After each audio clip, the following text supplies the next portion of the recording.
Hey guys, welcome back to the channel. My name's E, and you're watching this series called The Upgrade, where we test out products to see whether or not they're worth the upgrade or if they're not. Now, last week we had an ECOVACS smart lawnmower thing. We'll link it somewhere. This week we have their DEEBOT T90 PRO OMNI. Basically, their smart vacuum robot mopping machine. Let's see what's inside. All right, okay.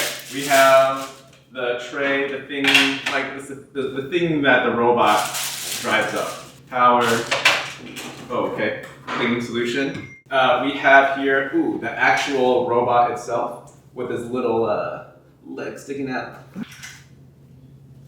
Ooh, okay. All right, now we have the actual docking station itself. This actually feels, I'm too short for this, dude.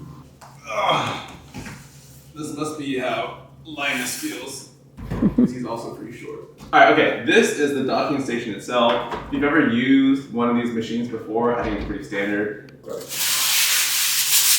Nice. What we have here, we have two different bins. One is for clean water, one is for dirty water. And then we have the docking station in which the actual robot goes up. There's this tray right here. So this is actually the filter tray. So this is the kind of thing that catches the debris when it cleans the roller brush. You can just pop this out. Yeah, pop it out. Yes. You clean this. You pop this out, you clean it. Oh, and then this is like a drip tray, which I'm sure you also have to pop out to clean. We don't know how long between like cycles you have to clean this stuff out. In my experience, it's more frequent than I'd like, but hopefully less frequent than what we currently have. This should go right here. I think this is pretty much set up. Let's open this up first though. Let's see what's inside. I think there should be, yep, so this is the dust bag where all like the waste kind of goes into. And then right here we have the detergent. This is where the cleaning solution actually goes. I do like that they do this. This is where the cleaning solution goes into, fill this up, and it'll automatically mix with the clean water. Wonderful. Oh, that's a perfect amount. Nice. Nice. Okay. So that is. And we're done. This video is sponsored by ECOVACS, and this video and the following video are all sponsored by ECOVACS. So this is, joking aside, the month of ECOVACS, which is totally fine because we actually like their products. All right, this lifts up, and then we've got a QR code up top that tells us how to pair this with our phone. Okay, so now it's there. And I think we gotta map your home. Oh, okay, right, so we start off and it says map your home. So let's map my home. Even starting mapping, it will automatically learn every corner of your home. Okay. Well, it does. Follow it during the process. Whoa. Mapping time varies depending on the house. So this is the final result of what it did. Now, what is cool is that it actually did capture, I think, all the spaces really well. Over here, we have this gap created by our couch, and then like the table behind, and kind of the items we have in the way, along with like the beanbag there, so I kind of get that. But it's creating all these separate rooms, which I think you can just merge into one room, so that's fine. I think you can delineate yourself. Problem is, right now, it's trying to return to the station, and the station is right behind us over there, and it kept bumping into the wall trying to find the station. And even when it started, it just kept like ramming itself into the station. At least it's accurate on there. It is it's super accurate about where the position of it is. So that's really cool. Just that it has no idea where it needs to go home to. So let's try to fix this. Just to set context for what usually happens at home. We have cleaners that come once a month and they do a great job. Like they mop, they deep clean the whole entire house, and I love them, and they do a great job. But they only come once a month because I can't really afford to have them come more often. We try to just like do what we can to maintain the house, and a lot of it comes down to vacuuming and then mopping. Thus starts our first test. I'm just gonna do the kitchen. There's all these different things you can do, like just vac only, vacuum mop. Let's do vacuum mop. Suction power standard, that's fine. Water flow rate medium, sure. All right, start.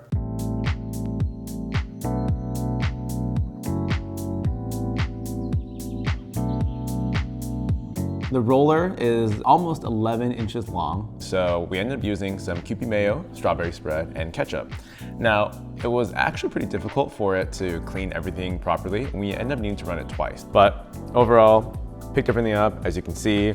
After like wiping it over with a paper towel just to see what the final result was like, it was super clean, extremely smooth, no lingering sense of what was there, so that was great to see.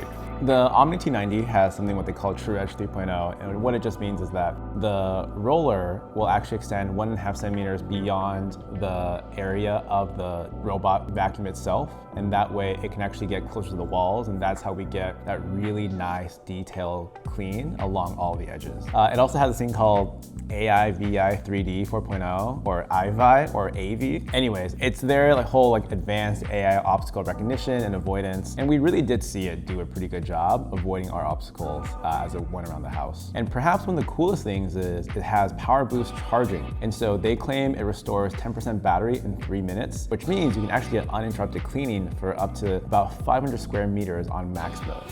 And for those of you who don't use the metric system, 500 square meters is approximately 5,380 square feet.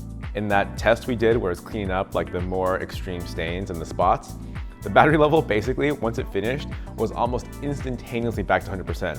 Like it spent more time cleaning the mop head than it did actually having to recharge back. That's how fast it charges. It has this thing called all-dimensional noise reduction. It was doing its job all around our kitchen area, and my dog that was sleeping slept so peacefully right next to it as it was cleaning. Points for that for sure. The T90 also has something that we call the True Pass system, which essentially just allows it to navigate over obstacles or steps that are around 1 to 1.5 inches tall. We've got some tall kitchen mats that it handles with ease climbing on and off of, and it's really useful if you have ledges or rails between your rooms that it needs to navigate over. Fresh flow power washing. So it uses 75 degrees Celsius high pressure fresh water to wash and scrape the mop head so it doesn't just end up using a lot of dirty water. And it also self-cleans the tank to prevent odors and contamination. So it has the 16 nozzles to pressure wash the mop head as it's going. But then when it docks, it uses 32 precision nozzles to clean the mop head again. A really deep and streak-free cleaning. It has a thing called ZeroTangle 4.0. It redirects the airflow for the roller brush that actually catches all the hair and the dust and whatnot for the vacuum portion. And it prevents hair and fur from getting tangled within that. I will say, with all the vacuums that we have, we don't have that feature. I honestly am going through and cutting and taking out and detangling all the time. And so we'll see if it works. And it also does a really good job of picking up crumbs, food bits, like pet human hair. That's usually all over our floors. And it can do that because they have this blast feature. Really what it is that it has 30,000 pascals of suction power to make sure it picks everything up. Which brings us to the next point, which is it actually really offers a lot of these high-end features at a mid-range price point. And so you get a lot of this value, and it's super impressive in terms of how nice it's been to use for daily maintenance. And you really can't take fresh vacuum to mop floors every night for granted. Now, I've had a few days to live with the T90, and I can now give my final thoughts about how this thing works and what some quirks I've discovered about living with it. I'll start with the good stuff. I love that the sanitation cycle actually works. It dries for a sufficient amount of time. I bumped up the drying time manually to 4 hours so that after it does the whole cycle, it dries up properly. It does great at rinsing it. I don't get that wet dog smell or saliva smell as it mops over and over again. That's awesome. I really like using it to run each night. Scheduling is easy. Linked with Google Home, really quick and easy. It took me all of 2 minutes to get it set up. And I can be like, hey, I want you to mop and vacuum the kitchen or the living room, and it just does it, really seamless. So that's cool. And the last thing would be the docking quirks that we saw initially during the setup at the beginning of the video. They don't seem to be an issue anymore. I think that was just a weird setup issue, but now it has no issue returning to home. That's awesome. Now, the quirks. Not meant for heavy stains. I said this earlier, but really, if you have some deep set stains, better to get in there, just some classic elbow grease and just get it out, because then this machine will be really good for daily maintenance. So every night before I go to bed, I let it run, wake up in the morning, and my floors are genuinely much cleaner. When I walk barefoot on our wood floors, it just feels really nice. The other quirk is I set it up and I let it run, and last night got tangled up in some cords and really mangled the cord, like a USB cable. It's supposed to avoid these and not let that happen, so I don't know what happened there. I feel like this could happen with a lot of vacuums out there, but the fact that it did happen is kind of annoying. I mean, ideally, basically, if you let it run, just put put everything away so you can avoid that kind of situation. And the last thing, my biggest pet peeve, I'm gonna show you right now.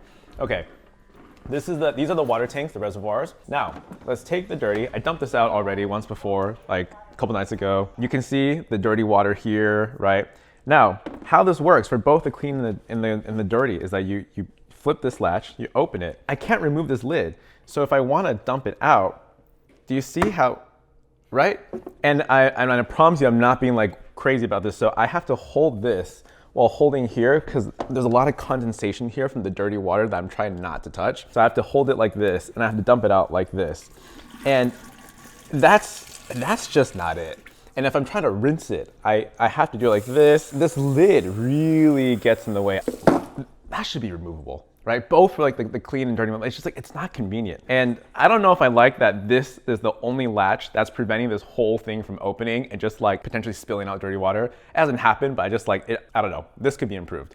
Otherwise though, like overall, the process works, it's all cool, but I got the water on my hand. That is basically all of my thoughts on this. I think for a daily driver, it works really well. I'm really happy with it. I know that like beyond that one quirk that I think they could solve in like the future products, but actually using it, really convenient, really smooth. Once you got it set up and the mapping and everything, like it's like an easy product to recommend. And I know that it does do a good job. For what I wanted to do, it does an excellent job, picks up after our dogs and us and our crumbs and our kitchen area very well. So if you have any questions about it, feel free to leave it down in the comments. If you have other recommendations for competing products that you think we should check out, so let us know as well. But overall, thanks for watching, sticking around. Please like, comment, subscribe, all the things that really allow us to do what we'd like to do. And yes, we'll see you guys in the next one.